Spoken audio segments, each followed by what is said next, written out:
सर्वमङ्गलमाङ्गल्ये शिवे सर्वार्थसाधिके शरण्ये त्र्यम्बके गौरी नारायणे नमोस्तुते। ओम दुम दुर्गाय नमः। नमस्कार दोस्तों, आज के इस वीडियो में हम सुनेंगे दुर्गा सप्तशती की चौथे अध्याय का पाठ, जो कि नवरात्र के तीसरे दिन श्रवण किया जाता है। आइए माँ भगवती का ध्यान करते हुए पाठ को हम आरंभ करते हैं। हे जगत जननी माता, हे विंध्यवासिनी माता, सभी भक्तों के दुखों को हरण करने वाली आप समस्त प्रकार के सुखों को देने वाली हो। जो व्यक्ति श्रद्धापूर्वक आपकी स्तुति मात्र कर लेता है, वह आपका यदि ध्यान भी कर ले तब भी आपकी ममता उमड़ पड़ती है। अपने भक्तगणों को सदैव आप आशीर्वाद से आच्छादित रखते हैं और प्रत्येक कष्ट से उन्हें दूर रखते हैं। हे विंध्यवासिनी माता, आपको हमारा कोटि कोटि नमस्कार है। महर्षि मेधा आगे कहने लगे, देवी ने जब पराक्रमी दुरात्मा महिषासुर को मार गिराया और असुरों की सेना को भी मार गिराया, तब इंद्र तथा समस्त देवता अपने सिर को झुका करके भगवती महामाया की स्तुति करने लगे। कहने लगे, हे देवी, आपसे ही यह संपूर्ण जगत व्याप्त है। आपकी शक्ति के बिना यहाँ पर किसी भी चीज़ की कल्पना करना व्यर्थ है। जो संपूर्ण देवताओं तथा महर्षियों के भी पूजनीय हैं, उन चंडिका देवी को हम श्रद्धापूर्वक नमस्कार करते हैं। हे माँ, आप हम सभी का कल्याण करें। जिस अतुल प्रभाव और बल का वर्णन भगवान विष्णु, शंकर, ब्रह्मा तथा अन्य जितने भी देवतागण हैं वह भी ना कर सके, उन चंडिका देवी की इस संपूर्ण जगत का पालन करती हैं और अशुभ अमंगल भयों का नाश करती हैं। पुण्यात्माओं के घर में जहाँ आप लक्ष्मी रूप से विराजमान होती हैं, वहीं पापियों के घर में अलक्ष्मी रूप से आप विराजती हैं। सतकुल में उत्पन्न होने वालों के लिए आप लज्जा रूप होकर के उनके घरों में सदैव निवास करती हैं। उन भगवती महामाया को हम नमस्कार करते हैं जो इस जगत का पालन करती है। हे देवी, तुम्हारे रूप और अचिंत्य का किस प्रकार से हम वर्णन करें। असुरों का नाश करने वाले भारी पराक्रम तथा समस्त देवताओं और दैत्यों के विषय में जो तुम्हारे पवित्र चरित्र हैं, उनका वर्णन हम करने में अपने आप को समर्थ मानते हैं।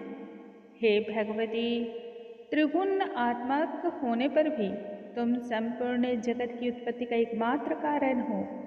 जिस प्रकार से भगवान विष्णु, शंकर आदि किसी भी देवता ने तुम्हारे पार को ना पाया, तुम ही सबकी आश्रिता हो और यह संपूर्ण जगत तुम्हारा ही अंश रूप है।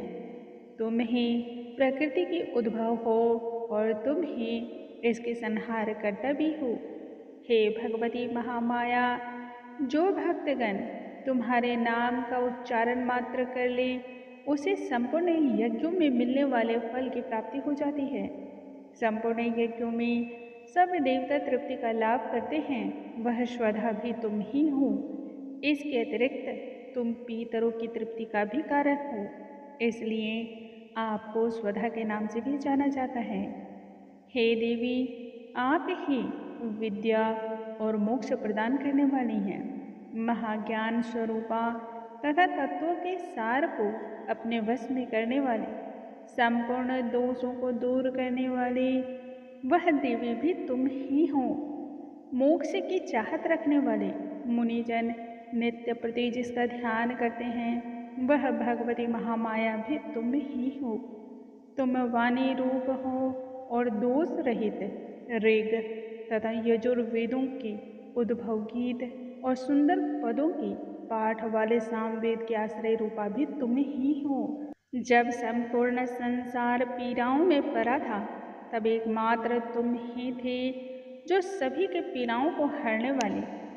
हे माँ, आप ही सारे शास्त्रों के नाम से जाने जाती हो।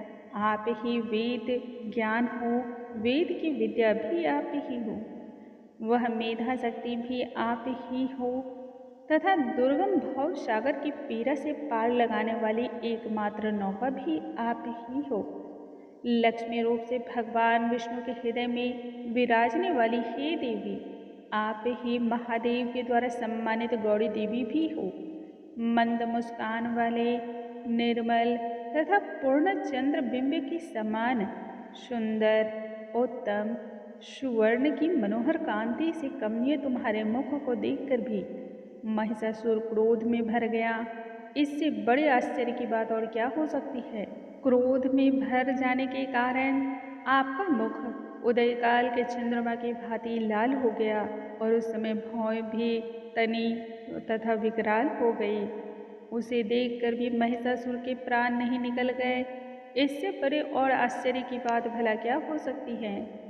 आपके कुपित मुख के दर्शन करने के पश्चात भला किसके शरीर में प्राण रह सकता है। हे देवी, तुम हमारे कल्याण के लिए प्रसन्न हो जाओ, क्योंकि आपके प्रसन्न होने से ही इस संपूर्ण जगत का अभ्युदय होता है। परंतु जब आप क्रोध में हो जाती हो तो ना जाने कितने ही कुलों का सर्वनाश हो जाता है।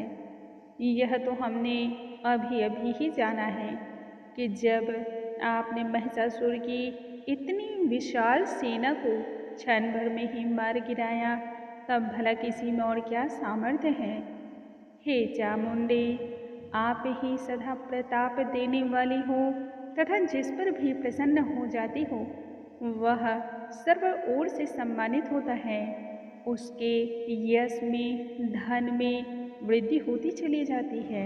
वैसे भक्तों का धर्म कभी भी पतन की ओर नहीं जाता और उनके यहाँ अधिक पुत्र पुत्रियाँ नौकर होते हैं। हे भगवती महामाया, आपकी ही कृपा से धर्मात्मा व्यक्ति प्रतिदिन श्रद्धापूर्वक यज्ञ और धार्मिक अनुष्ठान को करते हैं तथा धर्म का आचरण करते हैं और उसी के प्रभाव से वह स्वर्ग लोक में भी जाते हैं, क्योंकि तुम तीनों लोकों में मनवांछित इच्छा का फल देने वाली भगवती महामाया हो।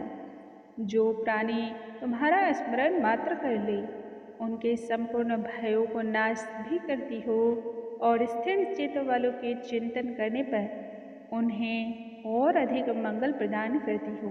दुख दारिद्र का नाश करने वाली हे महामाया, इस जगत में तुम्हारे सिवा दूसरी ऐसी कौन है जो सदा दूसरों के उपकार में लगा रहता हो। हे महामाया, तुम शत्रुओं को भी बस इसलिए मारती हो क्योंकि उनके मारने से दूसरों को सुख की प्राप्ति होती है। वह चाहे नरक में जाने के लिए चिरकाल तक पाप करते रहे हों, किंतु तुम्हारे साथ युद्ध करके सीधा ही स्वर्ग में चले जाएं, इस इच्छा से तुम उनका वध करती हो।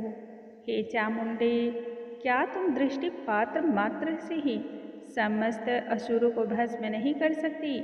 अवश्य ही कर सकती हो, किंतु तुम्हारा उद्देश्य शत्रुओं को शस्त्रों के द्वारा मारना इसलिए है क्योंकि शस्त्रों के द्वारा मरकर वे स्वर्ग को जावें।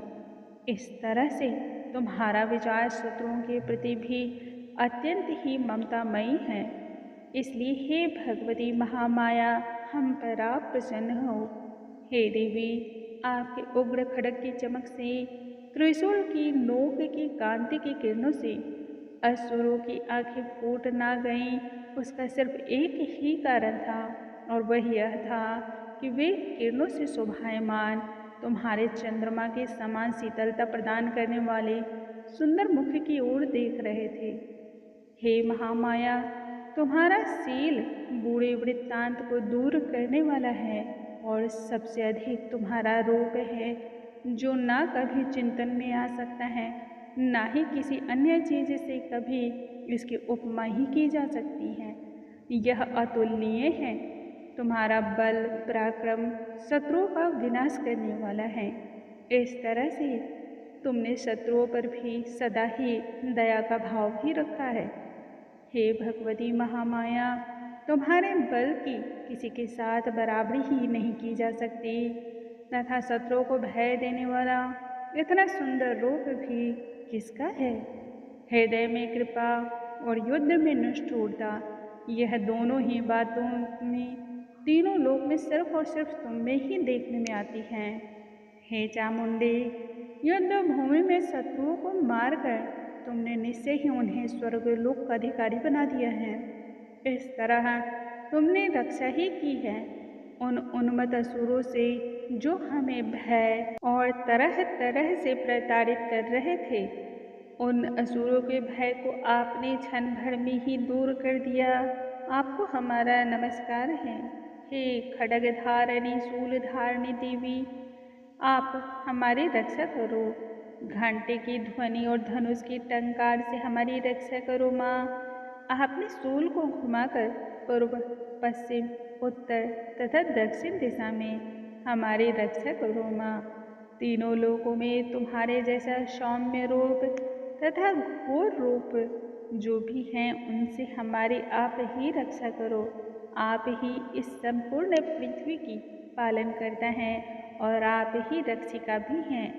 हे अंबिके, जो आपके कर पल्लवों में जो खड्ग शूल और अन्य प्रकार के अस्त्र शस्त्र शोभायमान हैं उन सभी से हमारी रक्षा करो। महर्षि बोलने लगे इस प्रकार जब देवताओं ने जगत जननी भगवती महामाया की स्तुति की और नंदनवन के पुष्पों तथा गंध के अनुलेपन के द्वारा भगवती की पूजा आराधना की। फिर सभी ने मिलकर के सुगंधित धूप दीप और द्रव्यों के द्वारा भगवती को प्रसन्न किया। तब भगवती प्रसन्न होकर के कहने लगी, हे देवताओं, मैं तुम सभी से बहुत प्रसन्न हूँ, इसलिए तुम इच्छित वर मुझसे मांग लो।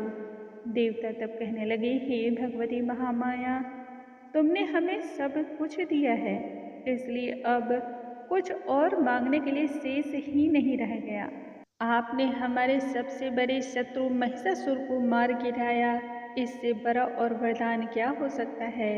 हे महेश्वरी, यदि इस पर भी आप वरदान देना ही चाहती हैं तो बस इतना सा दे दीजिए कि हम जब जब आपका स्मरण करें तब तब आप हमारी स्थितियों को सुन करके विपत्तियों का हरण करने के लिए हमें दर्शन प्रदान करें। हे अंबिके, जो भक्तगण तुम्हारी स्तुति करें तुम सदैव उन्हें वित्त समृद्धि वैभव धन धान्य पुत्र स्त्री आदि सुखों की संपत्ति की वृद्धि करना, सदा हम पर प्रसन्न रहना। महर्षि तब आगे कहने लगे, हे राजन, देवताओं ने जब जगत जननी के लिए तथा अपने लिए इस प्रकार प्रश्न किया तब देवी प्रसन्न होकर के तथास्तु कहकर के वहाँ से अंतर्ध्यान हो गई। हे नृप श्रेष्ठ, जिस प्रकार तीनों लोगों का हित चाहने वाली यह भगवती देवताओं के शरीर की पुंज से उत्पन्न हुई थी, वह सारा वृत्तांत मैंने आपसे कह सुनाया है। और इसके पश्चात दुष्ट असुरों तथा शुंभ निशुंभ के वध करने की बातें भी मैंने आपसे कह सुनाई। संपूर्ण लोगों की रक्षा के लिए जिस प्रकार गौरी देवी का प्रादुर्भाव हुआ वह सारा वृत्तांत मैं यथावत वर्णन करता हूँ, उसे आप श्रवण करो। चतुर्थ अध्याय संपूर्णम। जय भगवती माता रानी। दोस्तों, आज की कथा को हम यहीं पर विराम देते हैं और कल आगे की कथा के साथ हम फिर से मिलेंगे। माँ भगवती की कृपा आप पर सदैव बनी रहे और आपके समस्त दुखों कष्टों का हरण हो, सर्व सुख की कामना आपकी पूर्ण हो। नमस्कार दोस्तों।